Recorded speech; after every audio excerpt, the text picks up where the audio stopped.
Quelques minutes plus tard, les enfants du couple qui l'accompagne remarquent quelque chose d'anormal. Leur père se jette à l'eau pour secourir son ami, pris d'un malaise. Le courant est si fort qu'il manque lui-même de se noyer. Lorsqu'il parvient au rivage, l'homme est décédé. Le policier arrive sur les lieux 3 heures plus tard.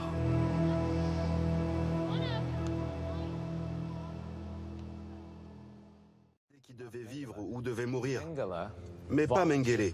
Mengele était volontaire pour en faire plus.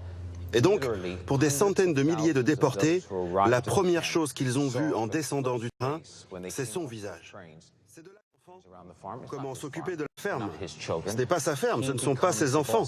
Il devient le chef. On aurait pu penser qu'il se tiendrait tranquille dans son coin, mais ce n'est pas sa nature. Il s'implique et crée des tensions. C'est du moins ce qu'elle assurera en 1985 à un réalisateur britannique.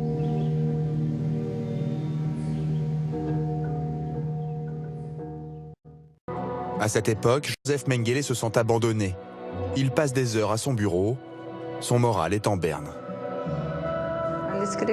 Il écrivait beaucoup. Il avait une machine à écrire et il écrivait des lettres.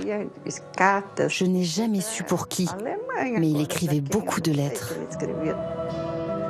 Ces lettres, Mengele les adresse à son fils, Rolf, à son neveu, Karl-Heinz, ou à son ami et protecteur de Günzburg, Hans Zedelmayer. Une plongée dans la tête du médecin nazi au crépuscule de sa vie.